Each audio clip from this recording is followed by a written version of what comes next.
Voilà, donc je passe tout de suite la parole maintenant à Julien Rochedy sur le thème « L'État contre le peuple ».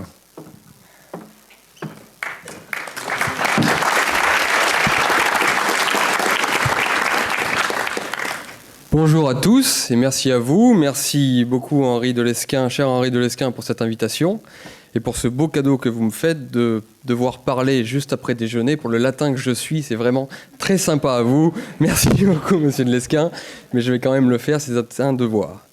Alors, le sujet qui nous concerne maintenant, c'est l'État. Alors, à chaque fois que j'évoquais le sujet ce matin, là, quand on me demandait sur quoi parles-tu, que je disais l'État, on me répondait vaste programme. Et c'est vrai, vaste programme en France, car vous le savez, la question de l'État en France est un petit peu particulière par rapport à d'autres nations.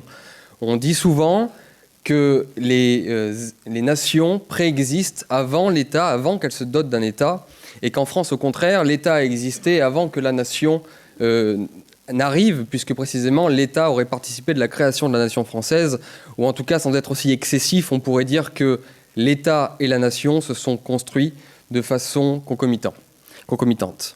Donc c'est vrai que la question de l'État en France est intéressante et pose plus de questions qu'ailleurs, puisqu'en France, notre tradition, notre identité est tellement liée, tellement chevillée à la notion d'État que lorsqu'on attaque cette notion d'État, qu'on la critique, on a l'impression tout simplement qu'on attaque également la nation qui va avec. Donc parler de l'État, c'est un peu marcher sur des œufs, mais c'est un exercice qui m'intéresse et qui me plaît. Alors, on ne peut pas malheureusement faire un discours philosophique trop long ici pour essayer de définir qu'est-ce que l'État, mais simplement pour essayer de résumer un petit peu la chose, on pourrait simplement dire que l'État permet de défendre des intérêts. En clair, dans une conception, vous savez, marxiste, l'État est créé pour défendre les intérêts des puissants, et dans une conception, dirons-nous, nationale, l'État est là, trouve sa justification et se fonde précisément pour défendre l'intérêt du peuple, ou du moins des populations sur lesquelles il surnage, en tout cas sur lesquelles il préside. Donc l'État est censé défendre l'intérêt du peuple. C'est son but, c'est son objet, et c'est en tout cas sa justification. Dans une conception hobbesienne, venant du philosophe Thomas Hobbes, l'État est là pour garantir la concorde sociale, la paix entre les citoyens, puisque, en gros, selon lui, sans l'État, les citoyens que nous sommes, les individus que nous sommes, on se massacrerait tous et on s'égorgerait. Et c'est l'État qui, par la justice, permet d'instaurer la concorde sociale et la paix civile. Donc l'État, encore une fois, sert à défendre des intérêts. Et quand on dit défendre des intérêts des populations, il s'agit bien sûr de garantir la survie de ces populations et de participer de leur développement, de leur puissance. Le problème aujourd'hui, c'est qu'on se retrouve dans une situation où l'État, non seulement semble, en particulier en France, non seulement semble avoir abandonné totalement son objet premier, mais en plus de l'avoir carrément inversé. Nous assistons aujourd'hui à un État-nation, en particulier en France, à un État qui dirige les populations françaises, ou du moins le peuple français, et qui, en tout et pour tout, on dirait, a renversé son objet, a renversé son but, et donc du coup, nous pouvons nous poser la question carrément de sa propre légitimation, de sa propre légitimité, et sa propre justification. Les arguments contre l'État que l'on connaît depuis déjà quelques siècles, notamment à l'égard de l'État jacobin, sont toujours valables aujourd'hui. La question de l'État omnipotent français qui s'ingère partout créerait une infantilisation des individus et des citoyens. Et en France, cela se sentirait particulièrement. Gustave Le Bon raconte, dans son livre « Loi psychologique de l'évolution des peuples », raconte qu'au début du siècle dernier, il assiste à deux expériences qui sont les mêmes, mais l'une aux États-Unis et l'autre en France. Il se trouve que dans deux villages, un village américain des États-Unis et un village français, le pont, au milieu du village, est détruit par des intempéries. Aux États-Unis, il raconte que le lendemain, les citoyens de ce village, les individus qui y habitent, se sont réunis sur la place, ont regardé leur pont malheureusement détruit, ont tous mis un petit peu de leur concours et ont rebâti le pont dans les 2 semaines d'eux-mêmes. En France, au contraire, il raconte que dans je ne sais plus quel village français, le pont se détruit, les citoyens sont allés sonner chez le maire et lui ont demandé l'intervention de l'État. Et bien sûr, l'État, la préfecture, ces processus étant plus longs, étant plus lourds, a mis plus de 2 ans avant de rebâtir ce pont. Donc en clair, vous avez là un exemple typique qui nous montre à quel point le fait d'attendre tout de l'État pour gérer nos vies, nous organiser et pouvoir nous développer, fait que l'on se retrouve dans un état d'infantilisation en France, alors que des individus plus libres qui plutôt comptent sur leur propre force, sur eux-mêmes et leur capacité d'association, permet, disons, un plus grand progrès humain en termes d'autonomie et de responsabilité. En France, et surtout aujourd'hui, on le voit, ce problème se constate avec une plus grande acuité depuis qu'il y a ce qu'on a appelé l'inflation législative. En France, c'est Henri de Lesquen qui en parlait ce matin au sujet d'une blague par rapport au chômage et au code du travail. On ne peut plus faire 10 mètres, on ne peut plus faire quoi que ce soit sans qu'un règlement, et que dis-je, un règlement, 10 règlements viennent vous imposer de devoir faire ci ou de devoir faire ça, de rouler à telle vitesse, bref. Nous sommes épuisés par un tas et une quantité considérable de règlements, de lois qui gèrent nos vies jusqu'à la moindre petite parcelle. Et vous savez déjà, les Grecs le savaient, Lycurgue disait ça, lui qui a créé la constitution de Sparte, il disait « trop de lois est un signe de décadence absolue ». Car justement, dans une conception d'autonomie de l'être humain, quand il y a trop de lois, quand il y a trop de règlements, quand on a besoin de cela pour pouvoir vivre, c'est précisément qu'on a une déficience intérieure et que les choses vont mal. L'État, qui trouvait sa justification dans le développement du peuple et des individus au sens noble du terme, là, ne le trouve pas, puisqu'au contraire de participer d'un développement humain, il infantilise les hommes. Et on peut le voir sur des choses plus, disons, circonstancielles ou spécifiques.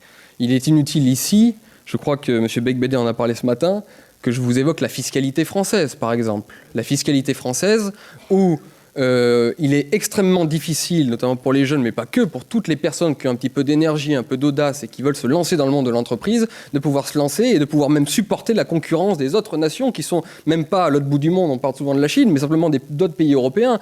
Et ce qui fait qu'aujourd'hui, que ce soit au plus bas étiage, chez le petit artisan qui en fait va faire du black, parce on dit qu'il fait du black, il va mettre de l'argent au noir pour essayer d'arrêter d'en sortir à cause de l'État et de sa fiscalité, ou au contraire, au plus haut étiage, où les gens qui ont un petit peu d'énergie, un peu d'audace, ne pensent plus qu'à une chose, c'est de quitter le pays, on se retrouve bloqué. Et là, l'État, qui est censé développer la population et donc d'aider les forces vives de la nation qui ont de l'audace, de l'intelligence et qui osent entreprendre, eh bien, il les brime totalement. Il agit comme un éteignoir sur les forces économiques qui sont des forces essentielles à la nation. Un ami à moi, dont je ne citerai pas le nom, m'a fait cette blague, cette saillie drôlatique dernièrement. Il m'a dit « Qui ne vole pas l'État, vole sa famille ». Effectivement, aujourd'hui, nous nous en retrouvons presque là. Alors, cet ami, je ne vous citerai pas son nom, je me permettrai juste de vous dire qu'il a des moustaches et qu'il est spécialiste du continent africain. De mémoire d'homme, parce que là, nous parlions économie, nous parlions règlement et loi. De mémoire d'homme, on n'a jamais vu également un État se concentrer avec autant de férocité, d'application à la volonté de changement de peuple.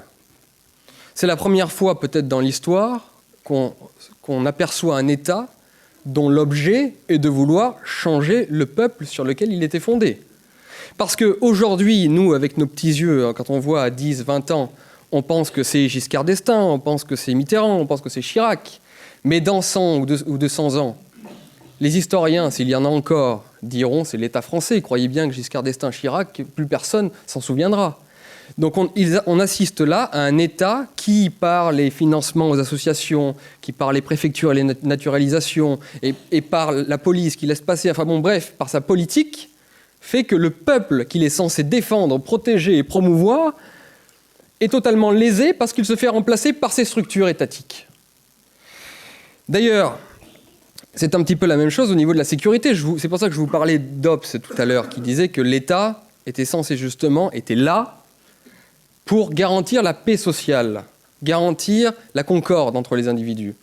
Or, désormais, par la politique d'immigration folle que l'État français a eue depuis 30-40 ans, et par la politique multiculturelle, ou en tout cas la société multiculturelle que l'État nous a imposée, eh bien précisément, l'État ne pourvoit même plus à ce devoir-là, qui était d'apporter la concorde sociale, puisque précisément, c'est l'État qui a apporté dans notre société, dans notre nation, les germes de la discorde, de la violence et peut-être demain de la guerre civile. Au niveau de la sécurité, c'est pareil. Moi, c'est un sujet qui me tient à cœur.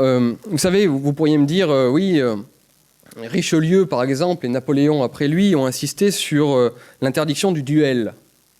Et c'est eux qui ont empêché le duel entre les individus, entre les hommes d'honneur. Mais il y avait une raison à cela. Quand Richelieu empêchait les hommes de se battre au fleuret, c'était pour défendre l'honneur de la nation, parce qu'en fait, ils avaient besoin de bras pour l'armée, et Napoléon en parlait souvent, c'est que ça détruit mes bataillons, à force de se battre entre eux, j'ai plus assez d'hommes pour aller sur le front.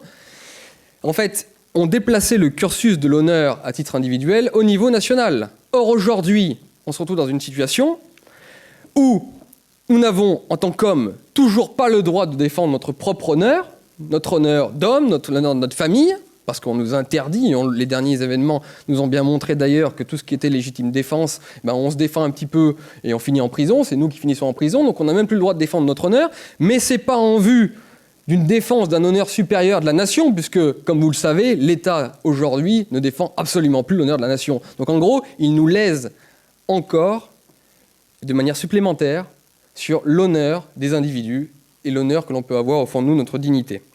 Et pour terminer sur les avanies de l'État, c'est aussi lui qui agit comme un été noir et surtout qui nous désarme spirituellement, qui nous désarme moralement. Car en gros, toutes les velléités de vivre ensemble et tous les discours du vivre ensemble, de la tolérance, les droits de l'homme, la démocratie et tout ce que vous voulez, viennent de l'État. Tous les financements même d'ailleurs au niveau de la culture et de l'art contemporain, tout cela vient de l'État.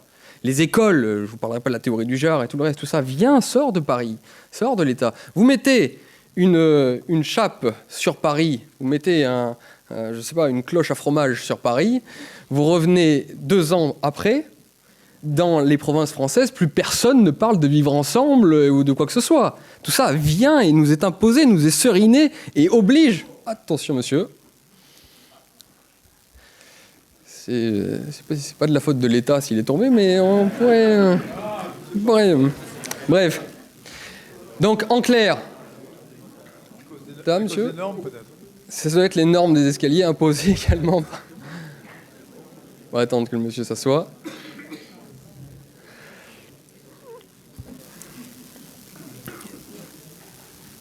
Donc, messieurs, dames, l'État, c'est quand même celui qui nous dirige aujourd'hui, donc c'est un sujet, hélas, important.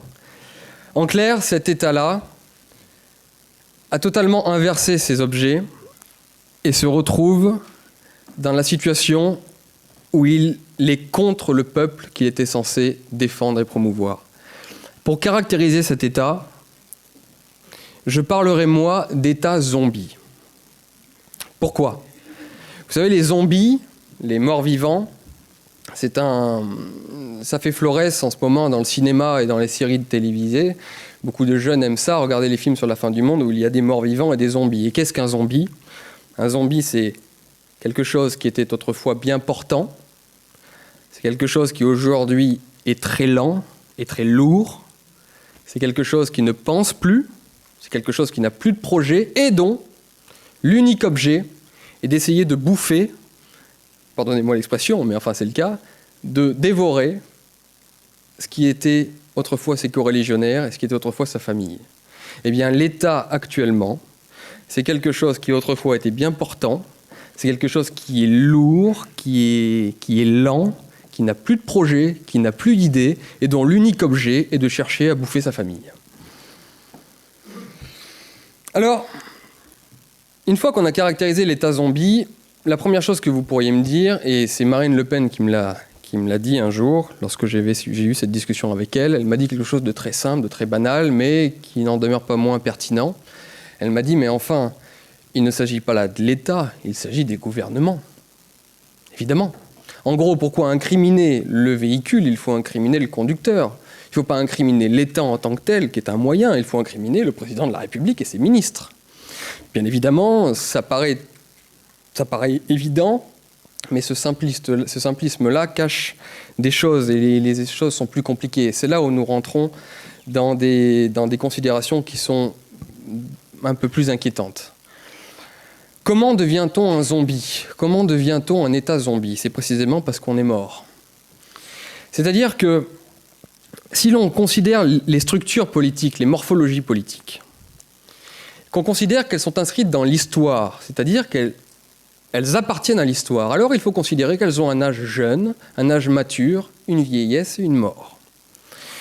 Il faut considérer donc que toute morphologie politique, c'est-à-dire l'état que nous connaissons, a peut-être aussi, lui, une vie temporelle. C'est-à-dire qu'à un moment, il devient à ce point dégénéré qu'en réalité, il est déjà mort. Je vous prends un exemple.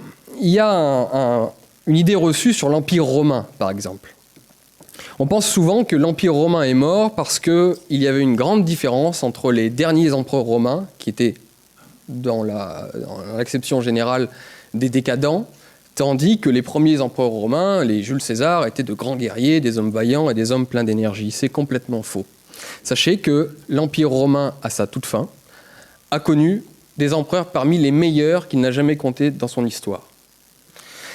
C'était des grands guerriers, des hommes d'une énergie folle, mais simplement, ils sont arrivés à une époque où l'État romain, à travers sa trop grande complexité, sa trop grande bureaucratie, sa trop grande corruption, ses ramifications de partout, était à ce point-là mort que vous pouviez mettre n'importe qui à sa tête, il ne pouvait plus rien en tirer.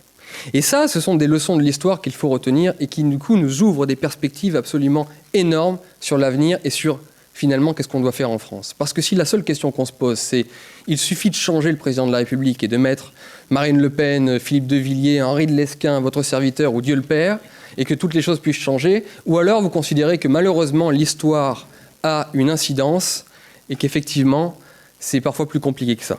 Du coup, ou Christian Vanès, ou tout le monde, toutes les personnes ici, je pense, feraient mieux l'affaire que François Hollande.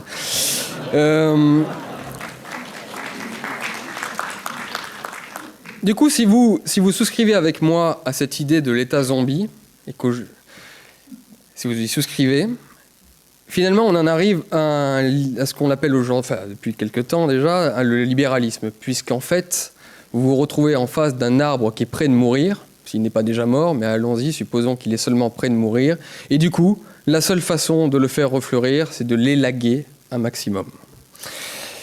Sinon, en attendant de prendre le pouvoir, et que quelqu'un qui ait connaissance de tout cela, et qui ait assimilé tout cela, et qui ait pris conscience de cela, prenne le pouvoir, et c'est pas demain la veille, eh bien alors, face à un état zombie, moi je vous le dis clairement, face à un zombie, on s'en tient le plus éloigné possible, ou on lui tire dans la tête. Merci à vous.